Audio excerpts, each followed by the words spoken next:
Barangay 4 sa bayan ng Rojas, mga kababayan. So anyway, actually we can only do so much, so wala man tayong magawa doon sa nangyari.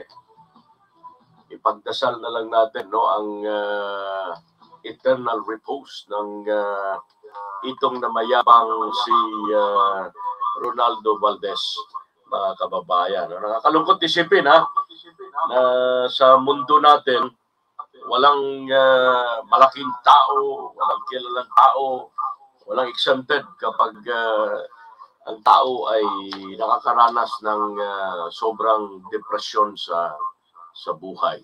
So as reported, yun ang nangyari. Kung kaya namayapa itong si actor sa mga premyadong aktor ng Pilipinas movie industry ng bansa natin, si Ronaldo or si Ronald Gibbs sa kanyang totoong identity sa buhay, mga kababayan.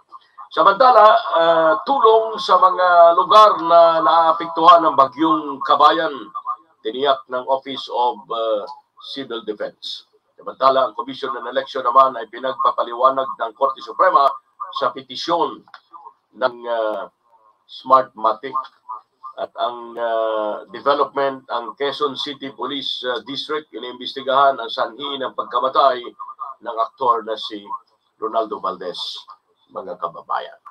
Nandito na sa ating communication line ang Anytime Maritime, ang ating mga counterparts, mga communicators at mga advocators ng ating mission for Anytime Maritime, mga kababayan. Lalong-lalo na ngayon, nakakaranas tayo ng tropical depression kahapon. Nalusaw ito at nagiging low pressure area, nagiging LPA, kung saan apektado ang southern part ng lalawigan ng Palawan. Apektado ang mga bayan ng Nara, Sofronio Española, Quezon, Rizal, Brooks Point, pati ang mga isla ng Balabac, Cagayan Silio, at ang pinaka-southern most area, ang bayan ng Batarasa, mga kababayan. Kaya ingat pa rin sa mga mangingisda natin.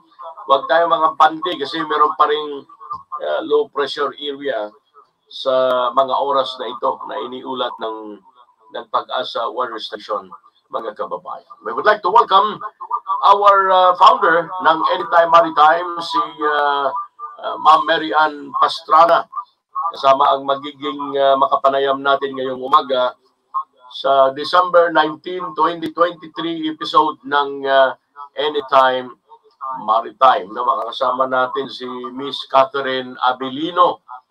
At to my understanding, ang pag-uusapan natin ay mga karapatan ng kababaihan at karapatan ng mga naglilingkod at nagtatrabaho sa industriya maritima, mga kababayan. Welcome sa Anytime Maritime. Magandang umaga po mula sa Island Paradise ng lalawigan ng Palawan. Good morning, GM Alex. Mukhang bagets na bagets ka sa outfit mo, ha? Good morning. Kasi malamig. Talaga? Malamig. Talaga ba? Well, anyway, magandang umaga po sa ating listeners sa buong bayan at Paradise Island of Palawan. Another Anytime Maritime Day, and I'm so grateful to be alive and to be here. I'm airing from Hong Kong. Nasa Hong Kong ko ngayon, GM Alex.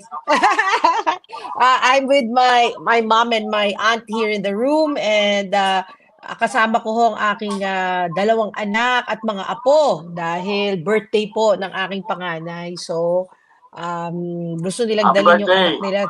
Yes, si Dr. Pat. So, dala namin yung mga bata to see Disneyland. Alam mo naman, ang mga bata, ang place to be is in Disneyland. So, Christmas time naman at bakasyon, that's why we're here. Anyway, this morning, GM, mahalagang topic na naman ang pag-uusapan natin sa Anytime Maritime. We have a very, very special guest and friend in our maritime advocacy. No other than Catherine Avellino of PTC Group. And may feedback, GM Alex, paano ba natin tatanggalin yung feedback na yan? I think i-check nyo ang ang ginagamit yung gadgets kasi nagpi-feedback talaga, no? O baka may monitor, o sa monitor natin masyadong malakas ang volume kaya nagka-feedback, no? So far from our end, wala namang problema sa signal, no? Mamaya, okay naman dito. Okay, from mine lang. So anyway, let's welcome Karen. Karen, hello. Yes, good morning. Good morning po sa inyong lahat. Sa listeners, Karen, sa viewers, and yes. all. Yeah, may feedback pa rin. Ano? Do you hear? I hear the feedback, but Karen, do you hear the feedback? Malakas yung feedback. Paano kaya yan? I don't Ayan, know nawala. how. Nawala. Okay. Yeah. Nawala na. Okay. Okay, good. So Karen, thank you for being here in Anytime Maritime. As I have mentioned, this is an advocacy movement to promote anything maritime and to talk about maritime anytime. But before that, Karen, congratulate lang kita dun sa iyong award. GM Alex, I was at their Christmas party. By the way, congratulations to PTC. They celebrated their 45th anniversary. Napakaganda ng kanilang napakaganda ng kanilang Christmas party. Naka-costume kami ng Disney. GM Alex. Ako si Mirabel Madrigal at si Catherine ay si Cruella de Vil. with her 101 Dalmatians. And it was really an inspiring party, no? Because sabi ang team nila GM Alex is dreams plus, para bang Disney, making your dreams come true. At bakit nga ba hindi? Because PTC deploys bang tamang term, 42,000 Filipino maritime working professionals. Wow, palakpakan talaga tayo dyan, GM Alex. Imagine mo, 42,000. They carry the pride of the Filipinos being the money capital of the world. And Karen was recently awarded the CEO, ano ba yun? Tama ba pronunciation? Global CEO Award. Ayan. O sige, Karen, tell us about naman CEO.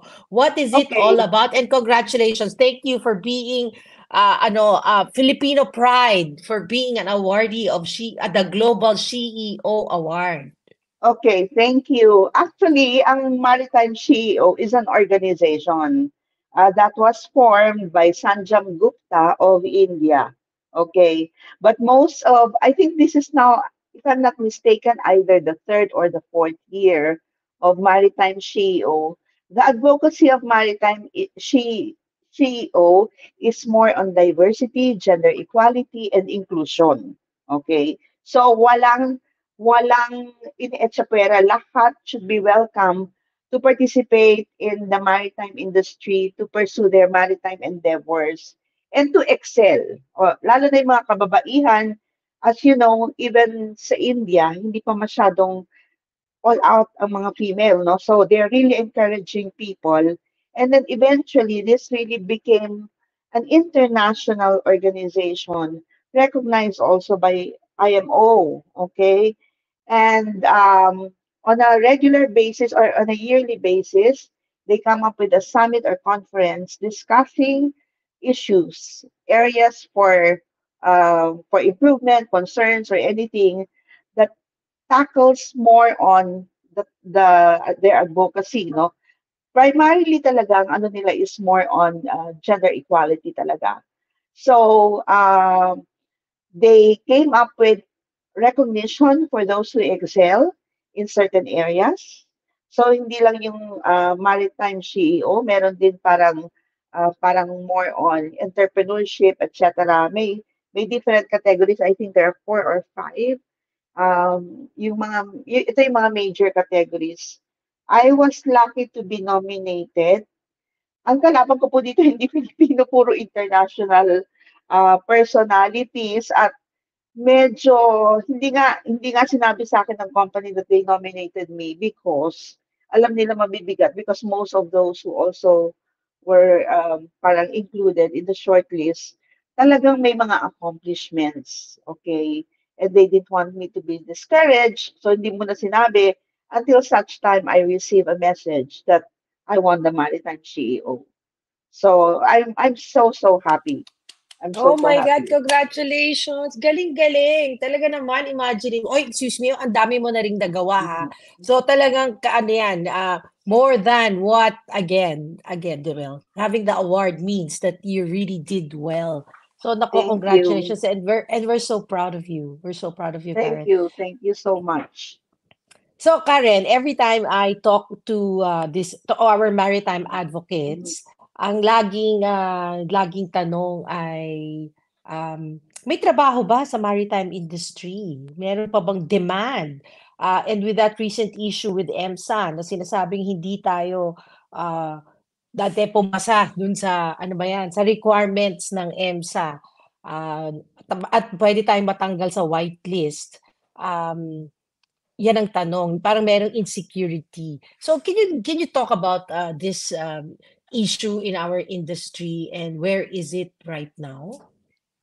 Okay, isa-isahin natin. Iba kasi yung IMO, iba rin yung sa EMSA. Yung sa EMSA, as you know, meron na rin tayong parang good news that our certificates at this point in time, pag sinabing certificates, these are the certificate of competencies issued po sa mga officers natin, no? Ang danger kasi natin noon, kung hindi i-recognize ito ng European Commission o yung mga European countries, yung mga officers natin mawawalan ng place. Okay? Hindi i-recognize yung kanilang certification. So there are about 80,000 Filipino officers. Hindi masyado yan sa ratings kasi sa ratings more on certificate of competency yan eh. Pero talaga ang danger doon is yung officers, which is ang officers naman ang pinaka-pride natin. Remember, yung mga officers natin nagmamando, sila talaga in charge ng vessel. This is actually the pride of the Filipinos, no? And I'm not saying the U-rated, hindi. Pero yung general natin, nag-push talaga tayo. The country pushed so hard to produce officers. Everybody, including ratings, are as valuable. Kasi kung wala ang ratings, wala ring magagawa rin yung mga officers. At this point in time, medyo safe na tayo dyan. Were recognized pa rin. And I think at a certain point, I just forgot the year kung 2025 ba or 2026, they will come back again for the revalidation. Ano? Sa IMO naman, we have another good news. Puro good news tayo ngayon. So, Yay, that's nice. sa IMO, I don't think so there will be a question, but Marina will come up with a very, very good and exciting news. I cannot divulge. Dapat sila ho ang mag-announce. Pero it's good Mm, news. Yun lang ang ma-assure okay, ko. Ang happy kami dyan. pinaka-recent, yes, ang pinaka-recent na good news din natin, remember, nagkaroon ng election sa Yes, IMO, yung yes, category C. Category C yeah. kasi tayo because these are other countries that are concerned with the maritime industry. Hindi tayo kasi Mm, sa ship owning, wala din tayo sa flag. So more tayo sa others, no? And this, mm. namimili lang silang 20 countries. Napasok tayo for the first time. Number 4 ang Philippines. So we're very happy to retain our position in category C. And then ang plus pa natin, nasa 4 natin. Nasa number 4 tayo. One thing I can say, kasi ako nandun ako as a private representative, no? Tapos puro government. Grabe magtrabaho ang government natin ngayon from DFA, Talaga, nila Director Banta, si Secretary Bautista, ako. Hindi siya yung talaga. tipong pumunta lang sa London na naman. Hindi siya namasyal. Andun siya sa plenary, araw-araw nakikinig, nakikipag-usap, lahat talaga nagtrabaho, mga taga-marina, and then Wow, si Sonia Malaluan, sila Sam Batalya, wow.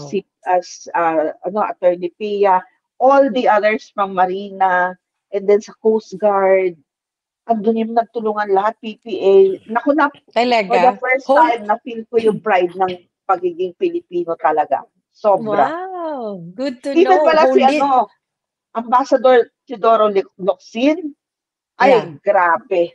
Everyday sila Talaga. dalawa ni Bautista nandoon. Grabe. Oh, how nice, how nice. Whole of nation approach, ha? Tulong-tulong ang Yes, iba-ibang sangay ng gobyerno, pati ang private sector. Like you yes, are from the private sector and you yes. achieved what what we wanted for our country. Correct. Having Super that, proud.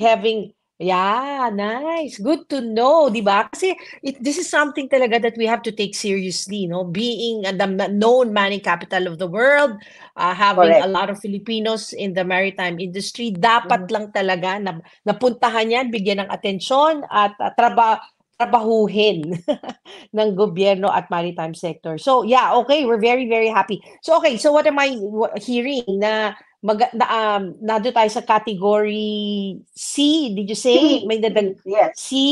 And then, so recognize tayo, recognize ang certificates. So sa mga Pilipino na naghahanap ng trabaho at gustong pumasok sa maritime industry, ang tanong, Karen, may trabaho ba para sa mga Pilipino na gustong pumasok sa maritime industry? At kung meron man, ano-ano tong mga trabaho na to? Because alam mo, pagka-interface ko, mga mayor, governors, sabihin nila, yan naman ang hinahanap lagi, trabaho. Di ba, GM Alex? Maraming Pilipino ang naghahanap ng trabaho. And so far, in fact, Karen, si GM Alex, dalawang anak niya ay marino na Oh, nasa ibang wow. mundo ngayon. Yes. So, kamarino natin to si GM Alex kahit nasa radyo siya at on guard, Vanguard News na pinapalabas sa iba-ibang bansa, kagaya, lalo na sa mga kalapit ng Palawan, kagaya ng Brunei, Malaysia.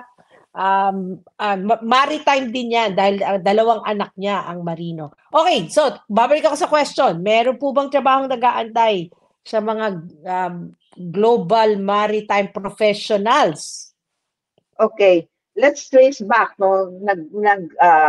Medyo bumaba or actually, dalawa kasing sector yan eh. Yung cargo, okay, at saka yung cruise. Okay. Itong cargo, ito yung mga nangangailangan talaga ng mga certificate of competencies. Sa cruise kasi, tsaka some of the cargo positions, may mga COPs naman kailangan. In terms of need, pareho ngayong umangat from pandemic. Hindi yung expectation namin na ibabalik lang yung number prior to pandemic. Hindi, umangat pa sa more than the usual numbers. Meron kasi yan factors kung bakit umangat. Unang-una, tandaan natin, meron tayong Russian-Ukraine war. Okay? Na medyo na-dislodge yung mga Ukrainians, mga Russians, at kailangan palitan. At sinong nangunguna na choice nila na pamalit? Filipinos talaga. Okay? And then, dito rin ngayon, meron din sa Israel, meron din Chinese issues. Marami yan, nag-compound yung mga challenges na ang kinakailangan ngayon is Filipinos. Okay? Swerte natin. Ang atin lang is that huwag natin sayangin because the need is now open. Ang sometimes kasi nakakalimutan natin as Filipinos, dapat pa rin natin i-upgrade yung skills natin, pagalingin natin yung servisyo natin para lalo tayong tingalain as talagang country for seafarers, no? For global maritime professionals. Dapat yun yung direction natin, pataas. Kasi, syempre, dahil din sa, ngayon tayo yung may shortage eh. Tayo yung nahihirapan maghanap ng tao.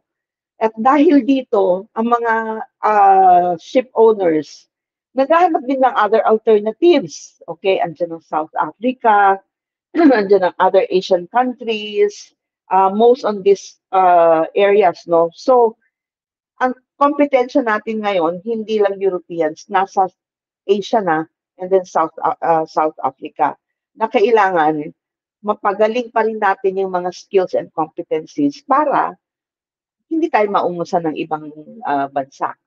Yung need, there is. Yun lang is that even sa education, pagalingin natin para yung mga bata magagaling at ready. Wow, that's good to know. I think si GM Alex marami ng tanong. GM Alex, take it away. Kung meron kang mga questions kay Karen. You're muted, ha? Muted ka pa, GM. GM. Yan ang mga technical yan, okay. On air na ba tayo? Okay. Yes, okay. Yes, okay, we can hear you. Anyway, we would like to welcome once again si Ma'am Catherine Abilino dito sa Anytime Maritime Advocacy natin, where all issues involving maritime, kasama na mga peripheral issues ay pinag-uusapan natin. Ang trend sa millennial world at sa panahon ngayon. Now, I've heard about 42,000 Filipino seafarers, at itong grupo nila Ma'am Catherine is considered as one among the biggest na nagpapadala sa pamamagitan ng pagkilala sa Pilipinas bilang isa sa pinakamalakas in terms of manning. At hindi ko alam, baka mga anak ko kasama pa sa mga ano nila dyan. But sometimes we are not only looking at the boundaries of quantity as to the numbers ng mga Filipino seamen, seafarers na pinapadala natin. Ang isa sa mga concern ng Anytime Maritime kung how protected are these young generation na dini-employ, dini-deploy, at pinapadala natin. Now, si Ma'am Catherine kanina also mentioned about the quality of our Filipino seafarers. Tama ang sinabi niya na sometimes ang kalamidad ay nagiging oportunidad. No? Hindi naman natin hiningi yung magyera ang Ukraine at Russia. Hindi naman natin hinihingi na patuloy tayong ibuli ng China dito sa West Philippine Sea, wherein ang Palawan ay nasa kabisera. Hindi naman natin hinihingi na mas lalong magulo ang Sudan, ang problema ng Israel at PLO. Pero ang lahat ng ito ay can be translated into an opportunity dahil sa kakulangan ng manpower na kinakailangan in terms of maritime industry. However, kailangan ang mga Filipinos ay protected, no? So in that areas, diyan mag-umpisa ang katanungan natin dito from the province of Palawan. Ano ang ginagawa ng private sector? Kasi kanina I've heard about Ambassador Roxin, about the officers of DFA, Marena, at iba pang mga tanggapan o ahensya ng pamahalaan who are now very aggressive para matugunan ang pangailangan ng Pilipinas at ng mga Filipino na gustong-gusto talagang makibahagi sa industriya maritima. Now, first question, paano natin ma-protect ang pinakamaraming quantity in numbers ng mga Filipinos na halos nagdadagsaan na sa iba't ibang kumpanya, lalong-lalo na sa kanilang pagtatrabaho sa iba't ibang bahagi ng buong mundo para kay Miss Catherine Abilino. No? So wala nang ihigit pa sa kumikita sila, gaganda ang buhay nila, back home, pamilya nila, but kailangan safety at protektado ang mga manggagawang Pilipino.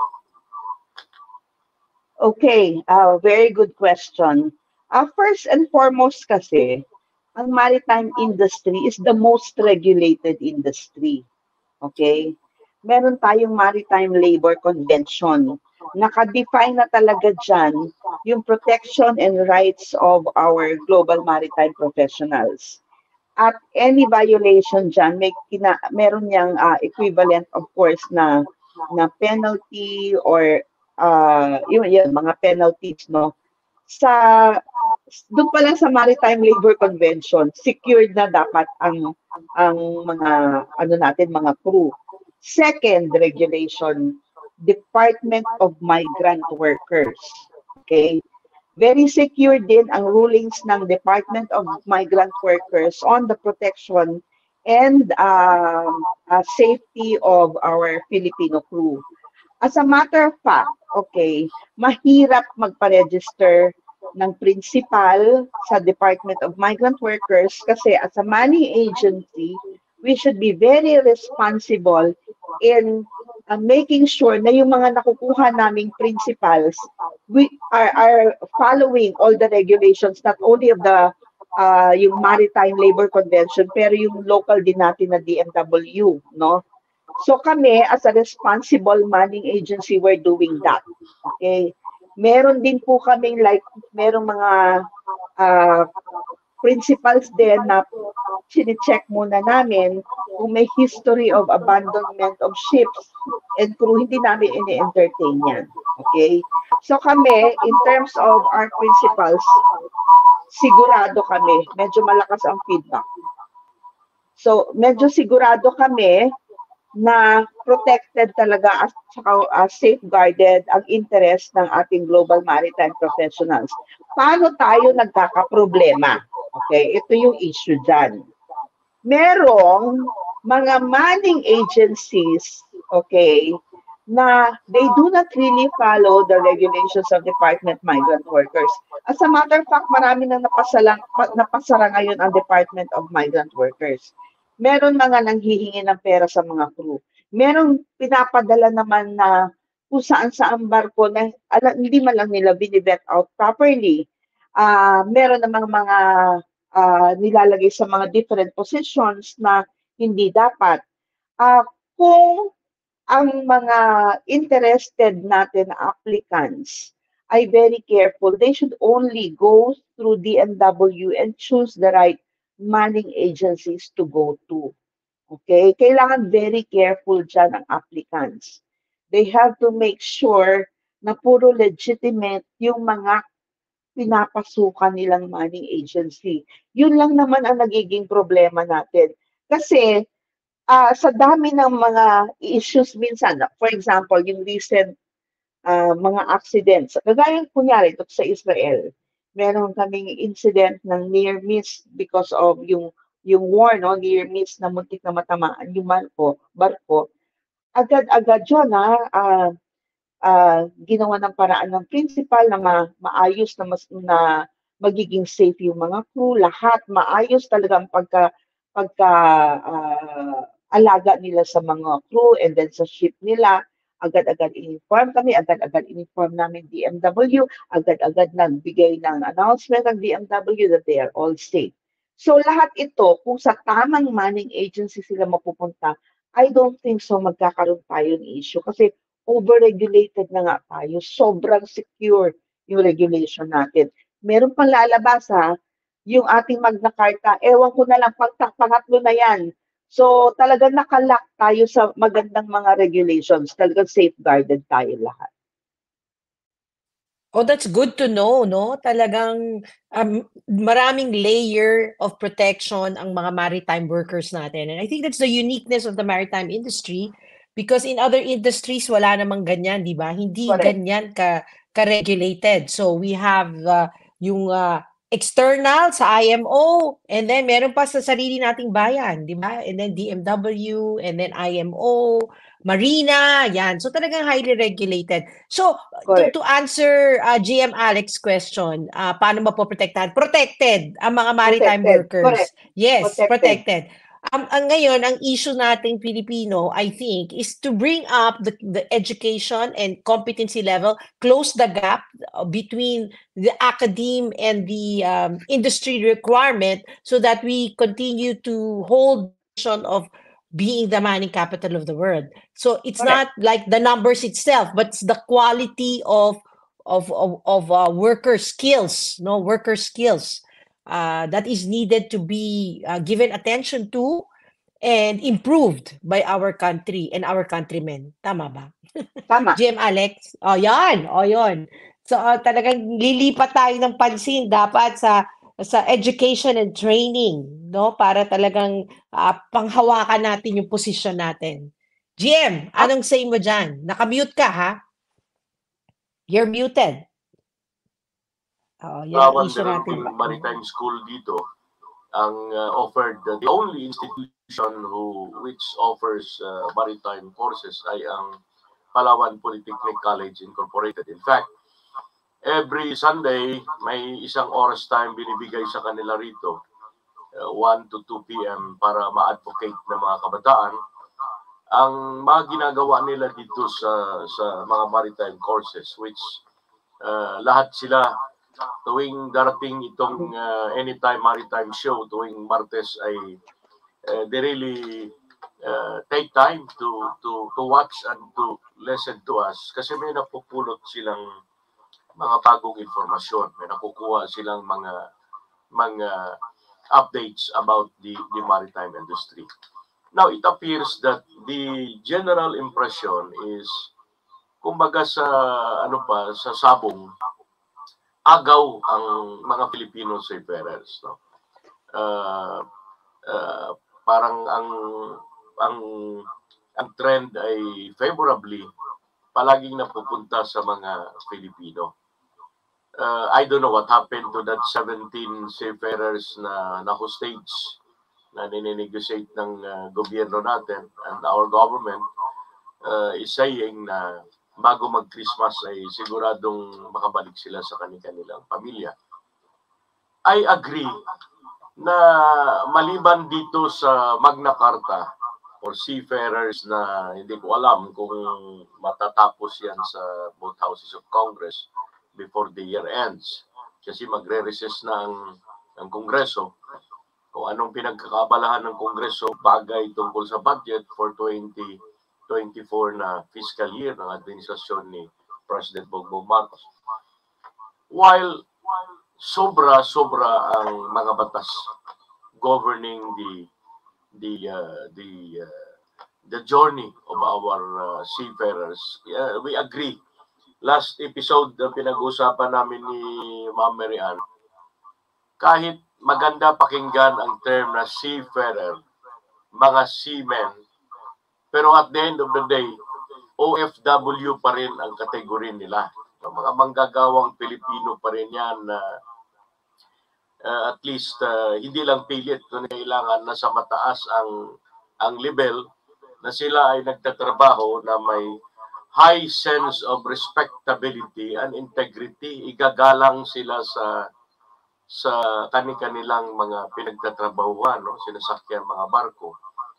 Ang sinabi ni Ma'am Catherine, naintindihan ko na ang safety nets ay dapat mag-uumpisa dito sa mga government regulators natin. Hindi pwedeng porket kumpanya siya, kahit ang track record niya hindi maganda, ang pagtrato sa mga manggagawang Pilipino na nasa barko ay may mga masasamang feedbacks.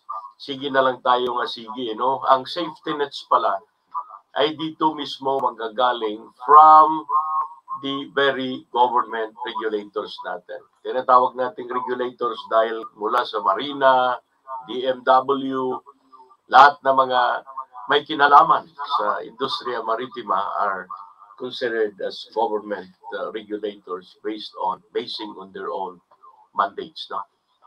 Have you heard about some Filipino seafarers na parang dinidiscriminate sa kanilang pagtatrabaho, lalong-lalo na kung ang kapitan nila ay imported?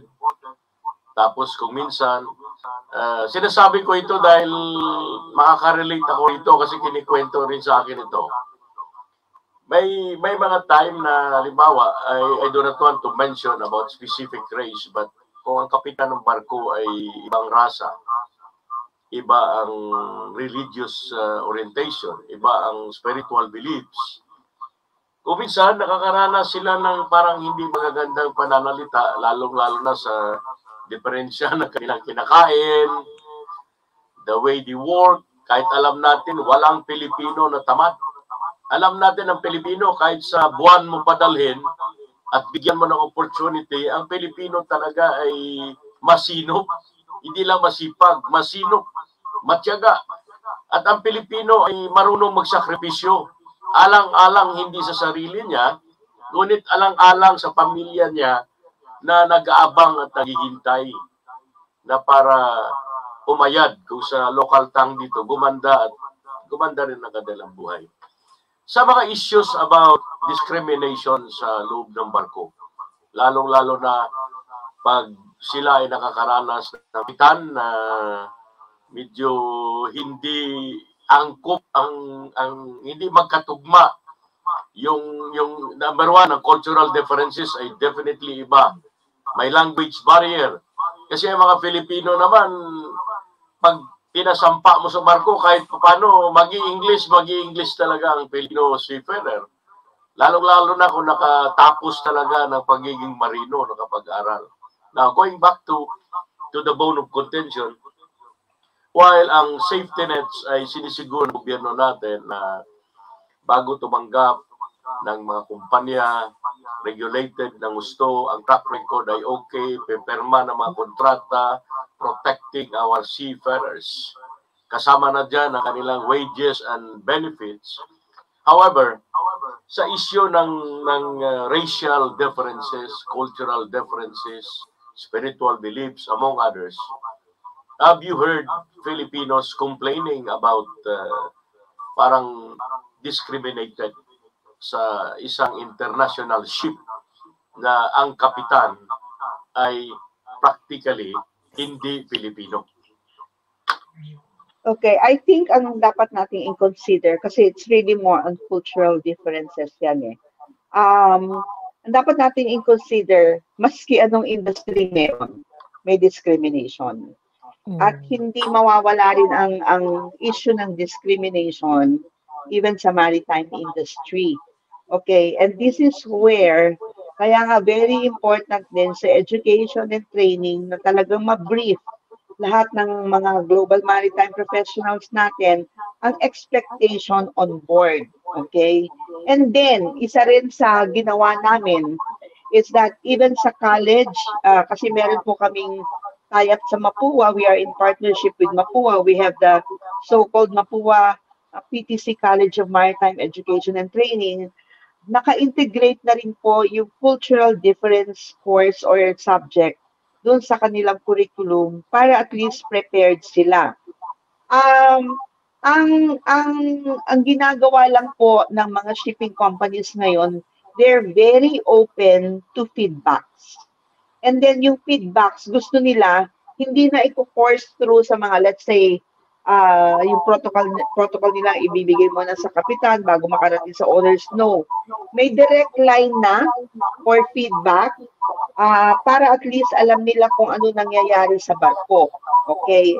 So that they can address these things also.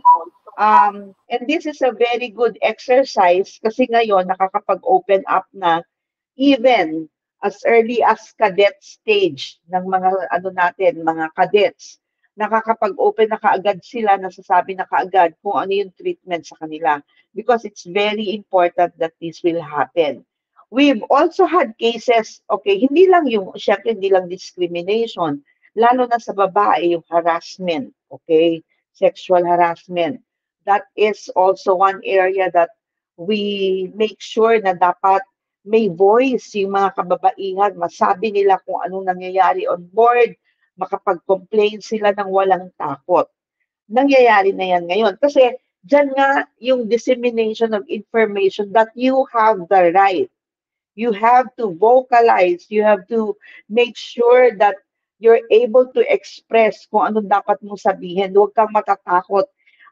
Yung kapitan, kung halimbawa hesitant, at least go to the hotline of the company and they will really entertain you. And ito rin ang kagandahan ng mga international companies sa ngayon, no? Meron na silang mga open hotlines wherein you can actually directly address your concerns. Isa pa, hindi lang yan. You were talking earlier about depression, di ba? Kay Mr. Ronaldo Valdez. So, meron na rin po tayo sa barko or even, hindi lang sa barko po, may mga open lines na tayo ngayon for seafarers to just call a certain number for free, wherein if they have any issues, lalo na sa mental health nila, pwede na lang masabi. Kami may partnership kami with one of our clients, tawag namin dito We Team.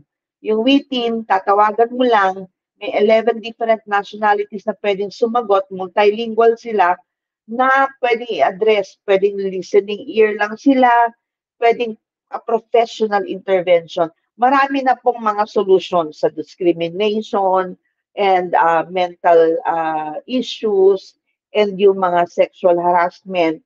Meron na pong mga avenue by which masosolve po ito. Although hindi natin masasabi na mape-perfect kaagad na mawawala ito. Wow, that's really good to know na marami ng ginagawang intervention to help all these issues, no? Whether it's discrimination, depression, mental health, which is really a big deal, women issues. So it's very good to know na talagang in place na yung mga sistema na yan. It's something that the maritime industry is definitely looking into and putting mechanisms in place. Oh, GM, nasagot ba ang tanong mo? Kumbaga, parang with the sound of it, napakagandang magtrabaho sa maritime industry ngayong mga panahon na to. Agree ba? Agree ba, Karen? Talaga bang exciting? Ang daming exciting na nangyayari. Maganda siya kung syempre marami siyang advantage. Unang-una yung, alam mo yung financial side, magiging malaking yan impact sa family life. Pero hindi natin madi-discount yung fact na malayo sila sa pamilya. Malungkot. Yun yung side naman na hindi mo mai-equate talaga sa monetary eh. Yung wala yung padre de pamilya o yung mother or anybody in the family mawawala at a certain point. Yun lang yun. So, yun yung isang gusto kong tanungin kasi ikaw lang makakasagot niyan between the three of us because like I wouldn't know that. But this one you encounter on daily basis, no? With 42,000 global maritime professionals nagkalat sa buong mundo na sa halubilo nyo, nakikita mo yung datos araw-araw. How would the family with a global maritime professional cope with having that physical absence? Ilang taon yan? Would career planning solve that? Anong mga communication channels ang ina-apply ng mga pamilya para they still keep in touch, no? Despite the physical distance? Nasa barko, nasa lupa, yung pamilya, how do they cope? What do you see successful families do, to be able to cope? Okay, sa ngayon kasi, in terms of communication, mas open na ngayon kasi ang mga vessels, meron na rin silang mga internet. Ako nakaka-relate ako kasi yung son-in-law ko nasa barko ngayon eh. So, we're very lucky kasi sa cruise siya, sa Royal Caribbean. So, every day, meron talaga silang communication. Bago matulog, pagising, may communication in between. Basta same time zone, nakakapag-usap sila ng anak ko. Even sa cargo, meron na rin means of communication, no? Ang lang natin dito is that yung mga companies like money agencies, no, they should also be responsible in coming up with activities para at least ma-mitigate yung kakulangan ng mga wives or spouses na nandito. For example, sa PTC, yung meron kaming family crew welfare na nag-aasikaso sa families who are here. So meron mga seminars yung mga wives or mga spouses on livelihood programs. Meron kaming activities for children. May mga Christmas parties pa nga yan for the wives, no? And then may mga different types of seminars na kung saan sila matututo. Financial management and other activities. Pwede rin silang matulungan. As a matter of fact, meron din kaming, yung same group, they also teach them on how to come up with their own businesses na para at the time na ready na silang mag-retire, halimbawa yung spouse nila, meron silang aasahan at hindi lahat inaasa sa trabaho lang na existing ngayon. Kailangan at the end of the day, meron kang parang foresight, anong gagawin namin pag nag-retire na siya? So kung may business kayo, okay na. Nakakatuwa kasi yung mga nakakahiram ng pera din dito sa isang financial institution din dito is that merong mga, let's say, nag-start ng 1 tricycle, ngayon 15 na. Merong 1 hardware, 5 na. Salon, ang dami na. So, ang daming na nangyayari na nagke-create sila ng sarili nilang opportunities at the end of the day, ready sila. Kung mag-decide man yung spouse na mag-retire na maaga, okay lang. Eh di nandito sila, may kabuhayan sila, hindi sila matatakot. So, yun Ang yung mga galing. ginagawa rin namin dito. Ang galing. So talagang parang ano na rin siya, one-stop shop. So Yes, pinaalis nyo, binigyan ng trabaho, and then you have a crew welfare department taking care of the families, The even families. kids. Yeah, may Yes. financing kung saan pwede silang matulungan maging entrepreneurs so that when they Yeah. come back, meron silang fallback, no, na position at nagiging successful yung model na yan. Yes, That's so totoo nice. yun. That's so nice and that's so good to know.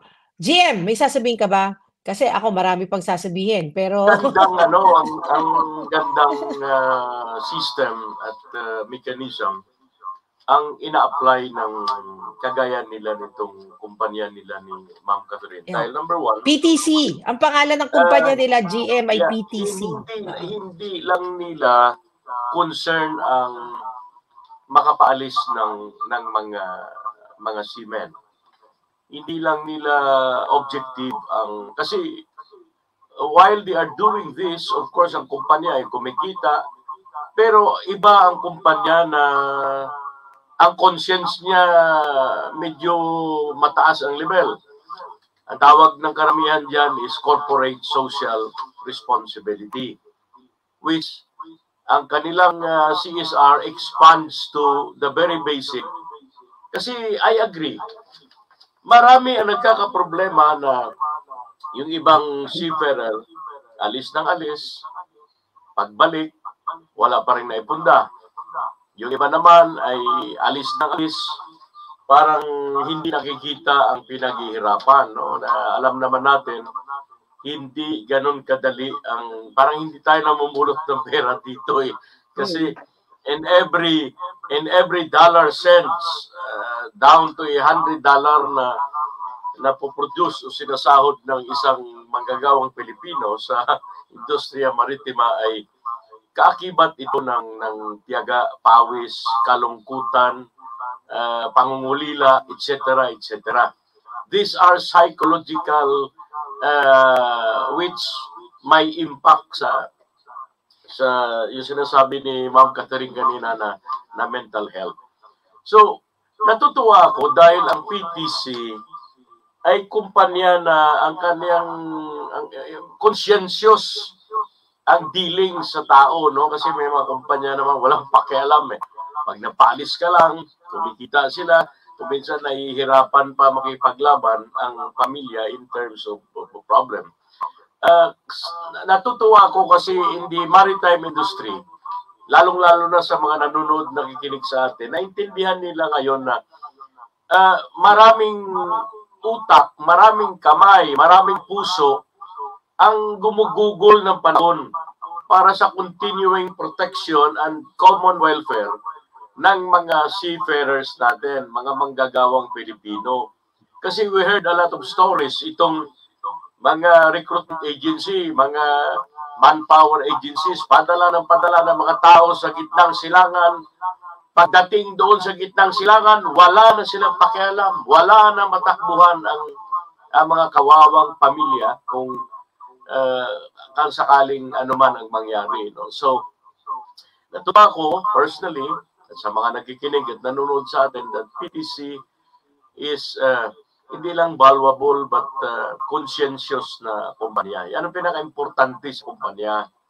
Yung alam mo kung ano ang ginagawa mo at yung sinasabi kanina ni Ma'am Catherine na ang kanilang paglilingkod as part of corporate social responsibility expands to the very family of seafarers hanggang sa mga kabataan. Meron silang programa for children, meron silang programa sa mga naiwang spouses. That way, ang sabi nga nila, an idle mind is a devil's playground. Ibig sabihin, kapag wala kang ginagawa, kung ano-anong kademonyohan ang maisip mo, kung ano-anong kalukuhan, lalong-lalo na sa millennial time ngayon, ang lahat is accessible. Andyan sa internet lahat. Lahat ng kalokohan ng kamunduhan. So ulitin ko yon, an idle mind is a devil's playground.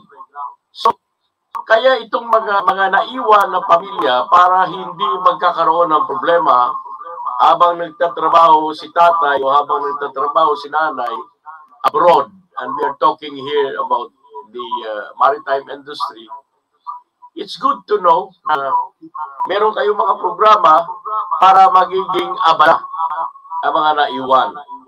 Productive at hindi lamang productive, ngunit magkakaroon sila ng kumbaga sa ano pa, offshoot na foundation na maaari rin nilang magiging kabuhayan pagdating ng tamang panahon. Kasi anong ko naman isipin na ang naiwan, gastos lang ng gastos, ang nandoon sa barko, kaskas din ng kaskas. Psychologically speaking, parang hindi tama, no? Parang kumbaga sa ano, disparity sa treatment ng husband and wife, which siguro sa tagal mo na sa ganyang kumpanya, hindi naman lingid sa kaalaman natin na marami talagang mga pamilya na nasira, maraming mga asawa na nagkakahiwalay due to physical distance. Lalo na noon na ang communication ay hindi pa ganito ka-advance, no? So again, ulitin ko, I'm glad and I really appreciate ang ginagawa ng PTC na binibigyan nyo ng community undertakings. You really took the pain in promoting via extra efforts para mapakalagaan ang mga pamilya na naiwan dito sa Pilipinas. No, yung sinabi ni Mama Aib kanina, hindi biro yung ang pamilya mo nasa lupa, ikaw ay nandun sa karagatan.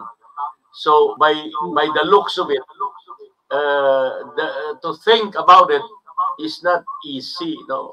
Minsan, di ba, we heard about stories, may mga marino na nagtalon sa barko dahil kung minsan hindi natin alam what kind of communication, what kind of degree of depression ang pumapasok at in-experience ng isang marino.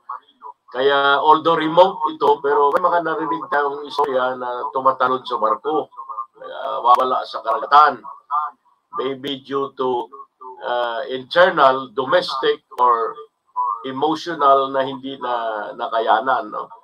So, ang appreciation ay para sa inyo at sana hindi lang kayo.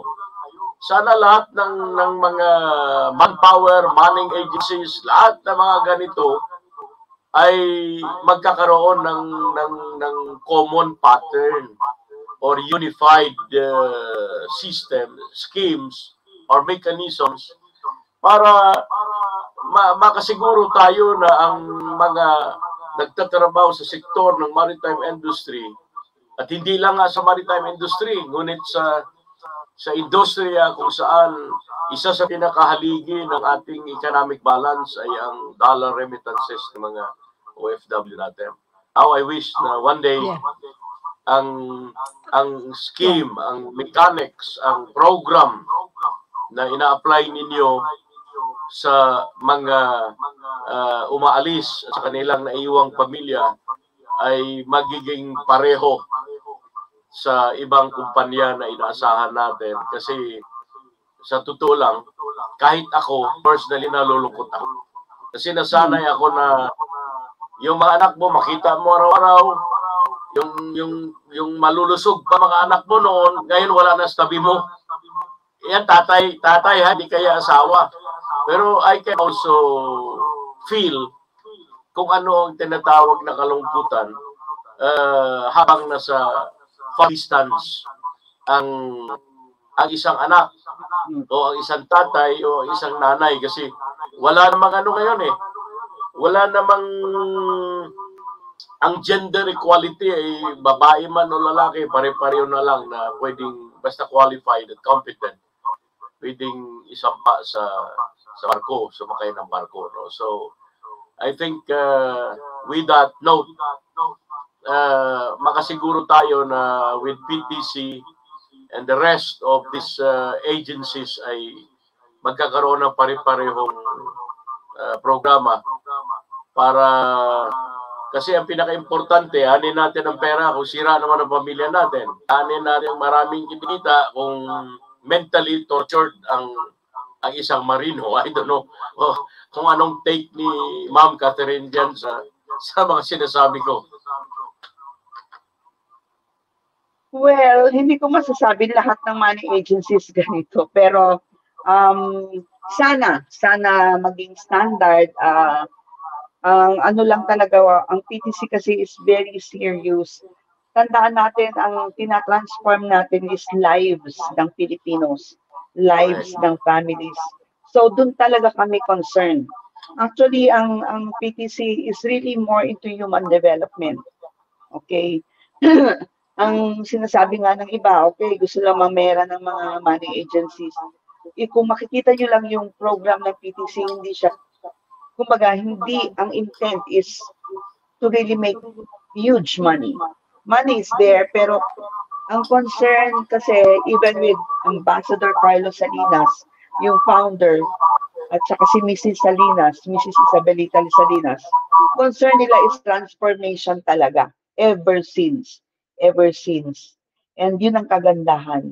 Yun ang kagandahan ng PTC because nag-transcend from the founder down to the yung mga employees itong concern na to. Kaya unison kami. Yeah.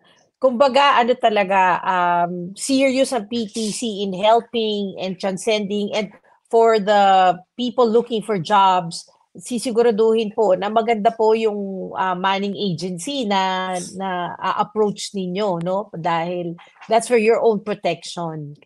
So yes, anyway, so nako, punta na tayo sa next topic natin about women empowerment in the maritime industry, Karen. Kasi yan nga talagang essence ng CEO ng Women in Maritime, and in the recent Crew Connect conference where we were together, talagang narinig natin yung kahalagahan ng mga kababaihan na pumasok at sumali sa larangan ng pagbabarko or sa mga maritime careers. So, can you tell us ano yung mga existing program na ginagamit ninyo to promote women employment in the maritime industry? Meron bang dapat ikakaba ang mga kababaihan sa pagsali sa maritime industry? Kasi meron notion na it's a man's world in the maritime industry. May lugar ba sa babae ang maritime industry, Karen? Can you tell us more about that and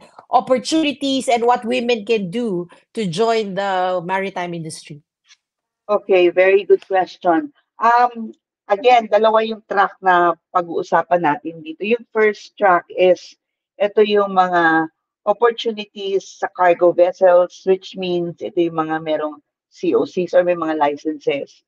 The good news also is that halos lahat ng principals namin naghahanap ng babae.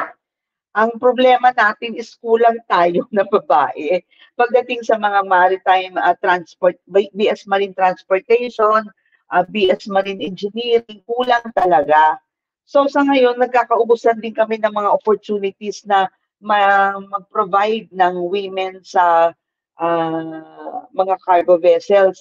Talaga naghahanap kami, nagsusuyod, nag-encourage, and then again, pinopromote na rin yung sa different educational institutions yung openness ng mga shipping industries for women, no? Isa pa, just recently, even mga cooks, gusto nila babae na. Sabi kong ganon, ayan na, diyan na tayo magkakaagawan kasi, di ba, pagdating sa cruise, ayan din ang mga babae na mga positions. So, meron ng mga positions na nag-aagawan na yung dalawa, cargo at saka yung cruise. Although, syempre, pagdating sa mga hotel personnel for cruise line, talagang ang daming opportunities for women. Yun talaga walang question, no? Pero since nag-i-increase na yung demand for even ratings for women, meron mga officers, there are women, ang requirement mataas na rin, medyo may challenge kami dyan. In other words, kami naghahanap. Kaya yung opportunity, masasabi natin, nandoon talaga. Wow, talaga, that's really good news, no? Imaginein mo kayo na may shortage sa mga tao, physical tao to fill up the positions na meron Oo. ng demand. Nako, GM Mm. Alex, narinig mo ba yan? That's really exciting news, no? So halimbawa, Pilipino siya na tatrabaho ngayon as say cook or dishwasher. Pwede ba yan mag-abroad? Sasabihin nila, hindi ako college graduate. Pwede ba akong sumama dyan sa cruising industry? Anong requirement ba, Karen, para makasakay Marami sa rin kaming, barko? kung doon tayo sa hotel side, yan yung mga sagali, housekeeping, yan yung mga positions na available. Meron din naman kaming hindi college graduate for mga entry-level positions. Ang kailangan doon yung experience.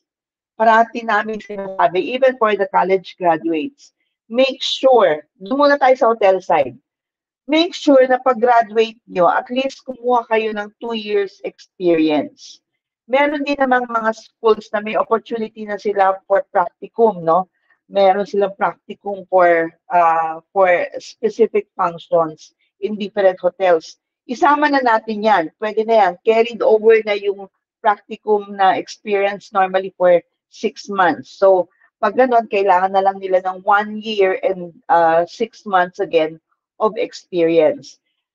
Kailangan nito para prepared sila kasi hindi basta-basta ang jobs on board. Kung doon tayo sa cruise, for example, pag sinabi na assistant waiter ka muna or doon ka muna sa entry level ng pagiging waiter, hindi yan basta-basta. Hindi kagaya dito, o sige, magsaserve ka, tag-isa-isang plato ilalagay mo. Minsan, several plates na dito sa pag-serve. Akala nila ganun-ganun lang. Tsaka isang tao will be in charge, let's say, of 15 tables. Kailangan mabilis. Kung wala kang experience, iiyak ka. Mababasagan ka ng pinggan or whatever. Dishwashing halimbawa, hindi ganun kasimple. Automated yung dishwashing nila.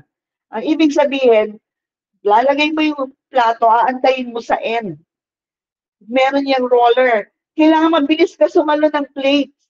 Kaya nga sinasabi namin, hindi pwedeng yung sasabihin mo fresh grad ka. No way, no way. Iiyak ka, mahihirapan ka at uuwi ka. Yung readiness ang aming ini-ensure dito. Hindi pwedeng matraumatize ka sa first sakay mo ng barko. Ayaw namin yon. Kaya dapat maintindihan ng mga students kung bakit kailangan ng at least 2 years experience. Ito ang advantage. One time, we were looking for dishwashers. Saan kami nakakuha? Jollibee, McDonald's. Experience, mabilis. Alam mo yon, yung marami silang activities na per hour, per minute. Yun ang mga type ng mga tao talaga na kinakailangan. Just for a simple position as dishwasher. Kailangan ang experience nila, hasang-hasa na sila. Yun ang example. Oh, that's good to know. So, ibig sabihin, yung mga fast food workers, malaking opportunity din mag-abroad, no? And then I think isa sa reason why they would want to join is because they get to travel the world for free. Tama ba? Totoo. Yun ang sinasabi ng mga young workers. Oo. Talagang they get to see the world and talagang enjoy the world, no? Traveling while they're young. Totoo, buti nga ngayon wala ng pandemic. Because Oo. nakabubble sila noong right after pandemic. Exactly. Noong nag-open, nakabubble sila. In other words, hindi sila pwedeng bumaba. Pero ngayon, it's now open, they can go down. Hindi naman sinasabi na tawag nito, everyday pwede sila bumaba. No, kasi remember, sa barko, ang trabaho mo is 7 days a week. Okay? Walang day off yan. Ang pahinga mo, although hindi naman sinasabing sobrang sagad-sagad yan. Kasi meron kang pahinga. Let's say, nag-duty ka, nag-start ka ng 7 to 11. Meron kang time to relax or parang pinaka-off period mo, let's say 1 to 5, matulog ka, magpahinga ka, or kung nakadock yung vessel, bumaba ka. Kung papayagan ka ng supervisor mo dahil wala kang gagawin, okay lang yon. And then, the rest, balik ka na naman sa duty at a certain period in the late evening. So, yun yung ano mo, schedule mo on a day-to-day basis. Yung iba, pagpasok pala, ano yung day off namin? Dahil wala kang day off. Hindi kayo nagde-day off. 7 days a week kayo nagtatrabaho. Pero it's fun kasi unlike cargo, the same people nakikita mo every day. Sa passenger vessels, iba-iba. You get to interact with clients, and then syempre yung mga crew din, marami kayo, masaya rin, no? Minsan, napapawi rin yung lungkot mo pag nakikita mo yung energetic environment, nagiging masaya ka rin. So, yun lang ang difference ng cargo at saka cruise. But in the end, it's really serious work. Hindi siya yung simple lang, it's serious work. But also, meron naman mga incentives na binibigay sa kanila for hard work, for very good performance. A lot of companies recognizes yung value ng mga crew on board. As a matter of fact, most valuable asset nila ang crew. Yan ang walang kaduda-duda dyan. Kaya minsan, okay, pag sinabing, ito may reklamo daw, ay, asikasuhin ka agad dyan. Hindi pwedeng magreklamo kasi ayaw nilang mawala ang crew, kailangan maalagaan nila. Yun naman ang, ang kanilang pangangalaga naman sa mga crew nila. Oh, that's good to know, no? Talagang may systems in place. Crew yes. are well taken care of and valued. And it's a balance, no? Talagang nandun ka to work, serious stuff, pero you're also taken care of. So that's really, really good news. Karen, alam mo ba si GM Alex is in Palawan right now, Paradise Island, Palawan. We want to know, I'm curious, ang mga cruise liners ba, may balak na bang pumunta sa Pilipinas at pumunta sa Palawan dahil nakikinig ang mga Palawenyo? Marami bang mga cruise liner na gusto mong mag-dock sa Pilipinas? Nagdadak na sila ngayon kasi kami nga yung mga ships na kung saan kami nagpapadala ng crew, nakababa na rin kami ng Palawan. Kaya lang ganito ang problema natin. Hindi pa rin tayo destination country or destination island. Pag sinabi kasi destination island ka or country, meron ka ng ports or terminal for cruise lines. Wala tayo noon. Okay? Tandaan nyo kasi I'm sure nakasakay ka sa cruise, di ba? If you've been through a cruise, saan ka pupunta? Let's say Singapore. May terminal sila. Okay? For cruise lines. And then, lahat ng makikita mo dapat existing sa atin. Parang airport mismo ng cruise lines, okay? Yeah. Yung infrastructure. Yes, hanggat wala tayo, hindi tayo magiging destination. Ang advantage pag destination port tayo is that yung crew natin mismo, pwede nang yung crew change dito na. Yeah. Sa ngayon, pag nag-dock sila, hindi pwede magpalit ng crew. Ang mga crew bababa lang, o halimbawa, parang meet and greet sa families nila, or most of the time, nasa barko lang din sila pag nag-dock sila, pero wala pa siyang crew change. In other words, kung gusto natin magpadala ng crew elsewhere, pupunta pa ng Singapore, pupunta pa ng kung saan merong airport dahil yun ang may destination meron silang port for destination countries except us. Ang matagal na usapan na yan, as early as 2014, nakasama na ako sa mga discussions, wala pa rin nangyayari. Kailangan talaga ang government natin maging active in planning for the infrastructure. Kung gusto talaga nating mag-boom ang cruise industry dito, kasi pwede, gawa natin ng paraan. But it's only through the initiative of the government that we can make these things possible. Nako, sana naman may gawin sila. I think mag-network ka pa ng bonggang-bongga. kay DOTR Secretary. I-push pa natin to, Karen. Kasi, di ba, if the ships dock here, it will bring in a lot of revenues, no? Yung tourism income ng ating bayan ay lalaki, no? So, mas gusto natin yun because imagine all the restaurants in the islands, yung mga hotel, tourist places, tourist destination, lahat po yan magkaka-income kasi mga turista mamamasyal pero bibili ng inumin, kakain, magsha-shopping. So that's revenue for us. So we want that. Nako, Karen, Yes. mukhang marami ka pa kailangan i-push na lobbying sa gobyerno para mangyari yan.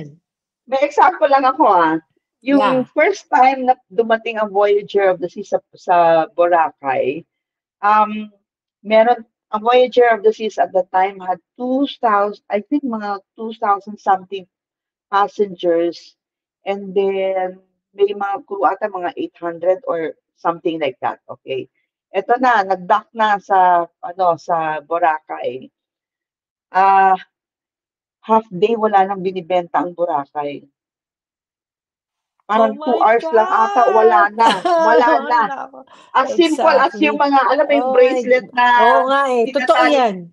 Wala, Totoo nada, wala na. Oh my So, God. wala na mabili, Nakakahiya. wala na rin makain yung mga passengers, di ba? Ito pa, yeah. dahil Yeah. nga sa dami nila, hindi nakapag-prepare ang Boracay at that time. Naglakad Yeah. yung mga pasahero kasi walang masakyan. Eh, ano bang Oh masasakyan? my Mag-tricycle. Oh Yung my konting, God. ay nako, disaster talaga. Kaya nga sabi Oh ko, my dapat Prepared. prepared tayo. Prepared. Oo. Paplanuhin ng maaga, no? So, Oo. ganyan din ho sa Palawan, GM Alex. Kailangan may bus.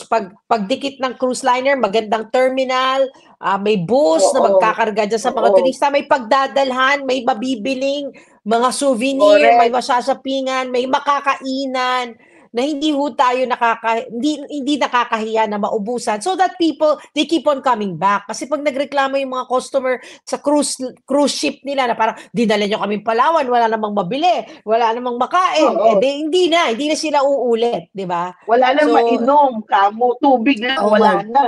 Oo. Exactly, no? So it takes planning and then like an infrastructure planning. It's not just the LGU, but it's also PPA, it's also the DOTR because saan mo isasakay ang mga turista na yan. But the ripple effect is just big, no? For the country. Kung paplanuhin natin, then repeat customer. Sana, ang ganda naman ng Pilipinas, ang daming pwedeng makita, mapasyalan. So maganda ang ating bayan pero kailangan ng infrastructure to support the tourists and the industry, the maritime industry. Kasi andyan na tayo, Pilipino na yung mga crew eh. Ang gandang Exactly. opportunity. Ang mga Pilipino, kung mag-promote on board, akala mo talagang super Bongga-bongga. pinaka-best na tayo. Oo. Totoo naman. Tapos, alam mo yon, ganun Oo, sila totoo. magsisalita. Oo. Tapos Kumbaga pagdating dito, ambassador na. 'Di ba yung mga Pilipino ambassador na for the country. correct. Nakikita na yung warmth ng Pilipino, yung pakamasayahin natin, yung maka-Diyos Oo. natin, makabayanihan, makakalikasan, ganyan. So but it has to be supported by the government, no? The infrastructure. So nako Correct. Karen, Kagaya magpupush lang. ka pa. Yeah, may example ako kasi 'di ba ano na rin ako ng iba-ibang cruise namin. Ngayon, pag pumupunta ako sa mga area nila kung saan may mga beach, isa lang ang sinasabi ko, mas maganda pa rin ang Boracay sa totoo lang. Parati kong ginagano na parang, naku, parang hype lang to pero walang incomparable Totoo yan. pagdating sa ano natin, maganda I talaga yung agree. Boracay. Palawan, Agree. maganda rin. Hindi pa kasi ako nakarating ng Palawan, sorry kaya hindi ko masabi maganda, pero alam ko maganda rin. Ay, nako, inviting ka ni GM Alex. Pumunta ka naman ng Palawan. Pasyalan mo ang Paradise Island of Palawan. Napakaganda. And you know, we're working with your talent acquisition group, the talent acquisition group of PTC to recruit Palaweños to join PTC. And FastCat, of course, no? Napag-usapan namin yan nila Captain Enrile at nila Captain Hampil na gagawin natin yan. Collab natin. Collab. Sa Palawan. GM! Yes! GM, anong say mo dyan? Naka-mute ka po. Muted. GM, nag-muted. Nako. Ang ganda naman sinasabi niya kasi nakangiti siya, pero naka-mute siya. GM, you're muted! Hello. Can somebody message him? Ano, Karen, nako, hindi niya alam na hindi natin siya naririnig.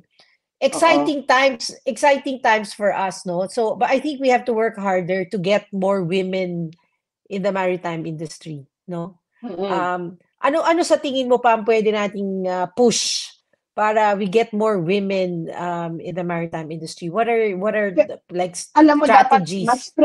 mas spread natin yung information. Exactly. Kasi sa ngayon pag pumunta ka sa mga colleges, universities, I don't think so interested sila kasi wala silang knowledge at all eh. Walang knowledge Exactly. yung mga men and women alike, no? Wala Yeah. silang knowledge. Unless may pumunta doon, unless may makita sila, may maipakita ka. Ginagawa namin yan before, sa totoo lang, when Yeah. we went around, tapos pinakita namin video yung mga young officers namin, saka yung mga tao sa cruise. Parang na-excite sila, meron kami video na pinapakita. Pero nilalabas din namin yung reality. So, para hindi naman ma-mislead sila sa mga expected na on board, no? Yung mga expectation nila. So, pinapakita namin na reality. Ito yon, pero ito yung magiging benefit sa inyo. Maraming interested, pero kailangan lang talaga natin ng information drive to do that. Yeah. Precisely why we have this Anytime Maritime podcast, multimedia show. So it's being aired on radio and then in Facebook, IG, YouTube, because we wanted to increase awareness. And really one of our goals in Anytime Maritime is to visit maritime schools. That's why we're working with PAMI and PAMTCI so that we can bring the information to young people. And you're right, men and women alike ang iniimbita natin. But maybe more hard work to have women in maritime and CEO. Correct. Yes. GM Alex, muted ka. Naririnig mo kami, GM Alex. You're muted. That's why we couldn't hear you. Ayan. Okay na. O, game na. Kasi, Actually, nawala. I cannot imagine na itong si Ma'am Catherine Abilino ng PTC, siguro naubos niya na ikutin ang buong mundo. Pero hindi niya napuntahan ang isa sa world's renowned island paradise. Dito yan sa Palawan. Kasi it's worth it. One day you must come and visit Palawan, no? Yeah. Anyway, going back to dream ko yan. As you mentioned earlier, actually, ang Puerto Princesa City is tagged as the cruise ship capital of the Philippines. In fact, periodically, halos buwan-buwan may nagdadock dito na mga cruise ship, no? Lalaki. At wala kaming narinig na experience na kagaya nung binanggit mo kanina about Boracay, na in just a matter of 2 hours, wala nang mabili, wala nang makain. Dito, ang local government unit, kasi dinidevelop ang port dito, hindi lang container, but port of international standard. No? Iba naman yung international port kaysa port of international standard. No? Ibig sabihin, pati ang lalim ng tubig ay determined pag port of international standard. Ibig sabihin, kaya niyang mag-cater ng magdadak ng mga international ships. And especially, itong cruise ships. No?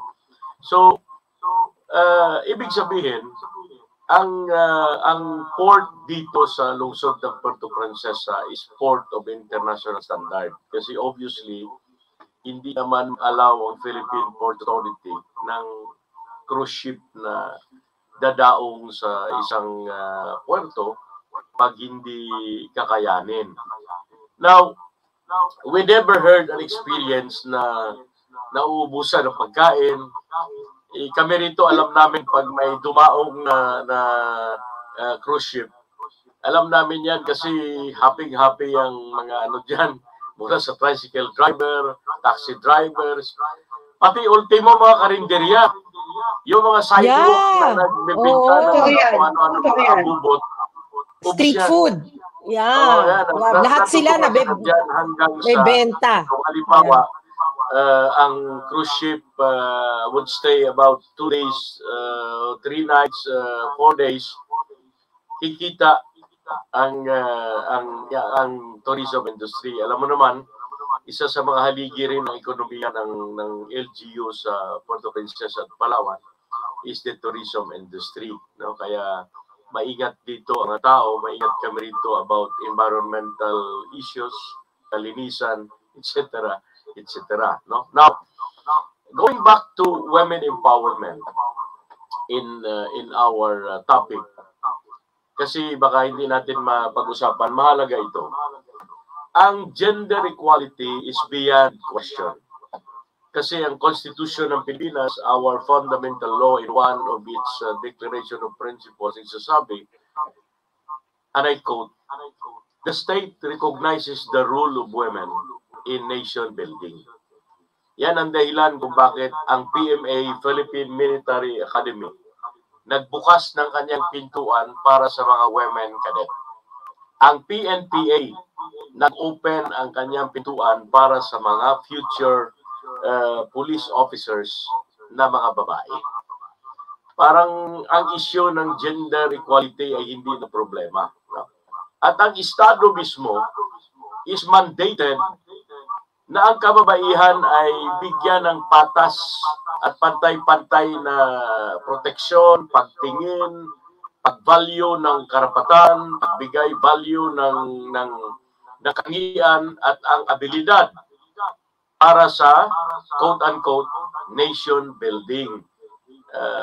Pagpapalago, pagpapatuloy ng katatagan ng ating republika, among other things. Question. In your agency or company, how do you treat ng mga, for example, gustong magtrabaho sa barko, for example, in a cruise ship, na hindi siya kabilang dito sa two genders. Ibig sabihin, hindi siya laki, hindi man siya tunay na babae, kasi nasa LGBTQ sector siya. Pero hindi naman natin dinidiscount ang possibility na wala sa kanilang hanay ang mahilig sumakay ng barko. Kagaya ng cruise ship. Siyempre, alam mo naman, ang lifestyle nila, blah, blah, blah. So in your company, how do you treat these people? For example, may mga applicants kayo na qualified, competent. Ito ba ay ano rin, both hands din na tinatanggap natin? Kasi if we are talking here about women empowerment, gender equality, ang LGBTQ ay ginigiit din nila ang kanilang karapatan sa ating lipunan.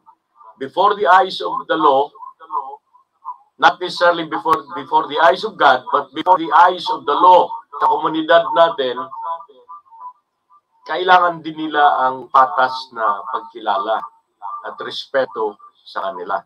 Now, in the case of Manning, PTC as an agency, how do you treat this sector kung nag-apply sa inyong kumpanya na qualified man? Ang tinitignan namin dito is yung skills and competency, not gender. Okay. In other words, equal ang treatment. Even pag pumunta ka sa barko, makikita mo na yung mga members ng LGBTQ. Okay. Okay. May I na, LGBTQI.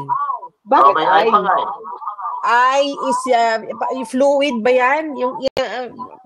Mamaya, basta, meron na yon.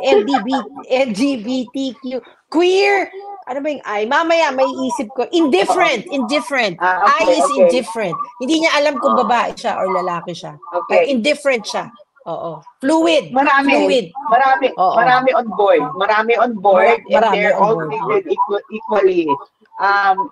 Actually nga, pag ako yung kumakain talagang very natural na sila, and then minsan nga niluloka ko pa, mas maganda pa yung kilay mo kaysa sa akin.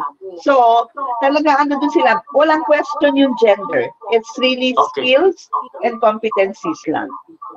Let me also say something. Yung example ko kanina dun sa Boracay, that was when the first cruise line came over. Okay, that was a long time ago. And then yung sa Palawan, we also had the same experience when the first cruise line went to Palawan. The same experience kasi hindi tayo prepared. And then yun nga yung in-open up na namin doon sa PPA, we have to make sure that we're prepared by coming up with the right ports and the right terminals to host yung mga ships. Yun. Kaya ayan, meron na kayo sa Palawan. Speaking lakas ng feedback niya. No? Yeah. GM, ang lakas pa rin ng feedback mo. Sa monitor siguro natin dyan, wala na in-off ko na halos lahat ng rito, communicator, no? Now, speaking about women empowerment, it appears na I agree with Ma'am Marian na in a glance, no, by just the looks of it.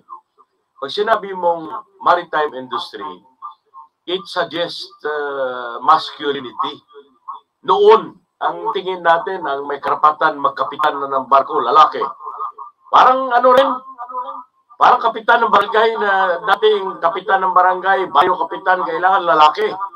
Parang alangan ng babae. But the issue is over. Tapos na yung issue na yan. Nandito na tayo sa women empowerment, no? How we empowered our women, mga seafarers. I don't know anong term na pinaka-suitable for, kasi hindi naman pwedeng tawagin na seaman o seaman kasi babae. Now,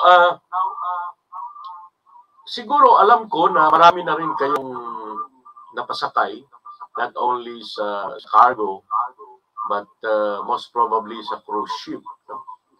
So, women empowerment can only be secured or assured kapag wala tayong naririnig na problema habang sila ay nagtatrabaho.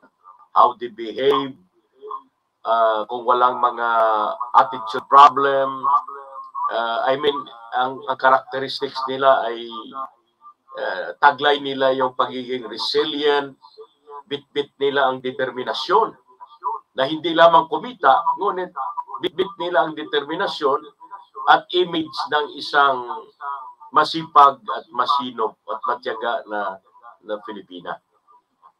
How about feedbacks? Kasi ang kumpanya naman ay magpapatuloy ang kanyang katatagan, ang kanyang quest for, not only ang company nag-progress, ngunit parang two-way setup na habang ang kumpanya ay nag-iisip ng mga innovative mechanism kung paano pa natin ma-improve at maproteksyonan yung mga nasa ilalim ng pangalaga natin, makakuha tayo ng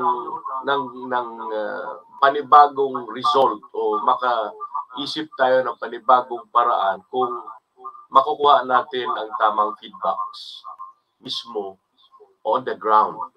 So what I mean is, sa dami ng mga babaeng na isampa natin, both sa crewing, sa cargo, sa cruise ship, ang question, ano ba ang common na mga feedbacks na naririnig ng kumpanya o nasasagap ng kumpanya? Ito ba ang mga women, as we envision, empowered women sa maritime industry, ay hindi ba tayo naka-experience ng may nagpasaway, pag-uwi, buntis na? Sorry to say that, but we are discussing here about realism. Hindi ba nagkakaroon ng kung ano-anong problema? Vis-a-vis dito sa wala tayong issue of gender, no? But commonly, Ano yung mga naririnig at mga feedbacks na Maybe. nakakaabot sa inyong agency Karen, about, maybe about problems? Before you reply, Karen, maybe I'll give a feedback naman sa domestic bago ka magsabi ng sa international. GM, baka Okay. you want to mute. Baka you want to mute because we still hear the feedback eh. I don't know why. Yes, ma'am. Okay. Yeah.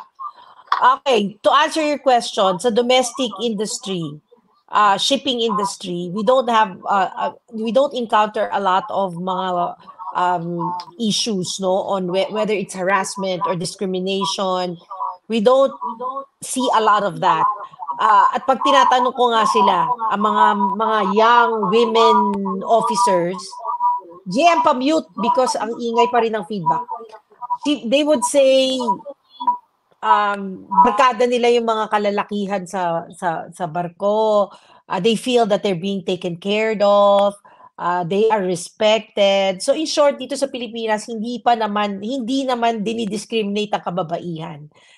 Hindi malakas. Well, in my experience. And then we did the numbers and statistics, and we have about 20%, of women crew members. So ito yung sa nagbabarko mismo, 20% ay mga kababaihan, 80% lalaki. So of course, we have created targets to increase women in our crew members. So we also created programs. So yan ang datos po sa domestic shipping industry. Well, in my example, in my experience, so 20% ng crew members ay kababaihan. At wala po kami masyadong nakikitang issues, no, in relation to yung sexual harassment, yung discrimination, inaapi. Although syempre meron pa ding iba, yung may mga matatandang, sorry GM Alex, hindi ko naman nila lahat. May mga matatandang opisyal na siguro, pa din, medyo, alam mo yon yung, ano ba tawag dyan, masochist ba yan? Yung, ang dating masyadong malakas. So, may mga ganyan. So, kagaya ng sinabi ni Karen kanina, sa domestic shipping sector, meron po tayong tinalagang phone number, na pwede silang tumawag at mag-complain anonymously, safe number so that they can safely report mga ganyang issues. But very, very few in our numbers. So sige, Karen, ikaw naman ang mag-update ng international data based on your experience. Okay. Discrimination on board, etc. Okay, pagdating naman, dun muna tayo sa cargo, and based on our own cadets na officers na, no, for women. So far, so good. Very, very good. Okay? Kasi nung una, ang iniisip namin, baka at a certain point, kasi opisyali sila, baka sumuko, alam mo yon, baka, let's say, second officer, nag-decide na ayoko na, parang ganon. Pero meron na kami ngayon na nearing to become a chief officer, nearing to become a captain, yung isa naman, nearing to become a chief engineer. So, inaabangan namin to. Ito yung mga bata na talagang decided na talagang ma-achieve ko muna yung highest position that I can get. Okay? Kasi yung nag-umpisa talaga sila, hirap silang maghanap ng ship. Natatanggapin sila yung dati. Hirap sila, ha? As in, dinidare na lang nga nila yung mga principals, please get me. I'll prove my worth. Hindi lahat sila natatanggap. As a matter of fact, sila yung before, kung merong batch ng lalaki at babae na i-offer mo sa vessel, sila yung matitira. Okay? So, ang parang pinangaral na lang namin sa kanila, siguraduhin nyo na pag nakapasok kayo, tatapusin nyo yan. Okay? We're very proud now na talagang determined sila. Okay? Determined talaga sila na maging captains and maging chief engineers. As a matter of fact, ngayon, meron kaming, let's say, yung mga near na magiging captain, LNG pa. LNG vessel pa to, ha? Hindi biro ito. Talagang top-notch yung mga vessel niya. Yung cruise, nakita to. Gustong kunin yung, yung officer. Doon ako hindi papayag. Kasi na-develop na niya yung truck niya, LNG, magaling. Huwag tayong maglipat-lipat. Tinuturuan talaga namin sila sa value nila pinupisahan. Okay? And I'm very, very proud na nandun sila sa situation na yun. At first, actually naging spoiled din mga babae dun sa on-board. Kasi minsan isa o dalawa lang sila, and they're very good at coming up with reports. So sila inaasahan pagdating sa reports until nakuha rin nila yung trust ng mga kasama nila on board, ng mga different nationalities. So, very mga aggressive yung mga kababaihan, determined, passionate, lahat na ng qualities to really parang becoming of an officer, na-achieve na rin nila yon, nakuha na rin nila. Sa cruise side naman, okay, sa cruise kasi medyo iba naman ang environment. Hindi natin masasabi na walang nabubuntis. Meron, pero it's on their own accord. Ibig sabihin, let's say, nagka-boyfriend on board, pwede magbuntis. But they don't stop working. They still work until such time na manganak sila, and then they go back on board, no? And so far naman, very minimal yung mga cases sa cruise line ng ganon, no?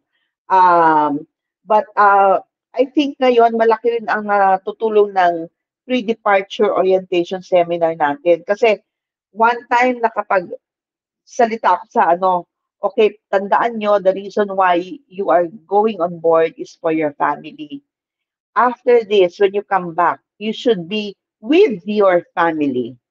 Okay, not the second, not the third family, with your family talaga, no? Talagang pinapangaralan namin at saka binibigyan talaga namin nung parang yung value formation na mga seminars para at least ma-realize nila na yung importance nga ng family nila, importance of, ano yung purpose ng ginagawa nila? Okay?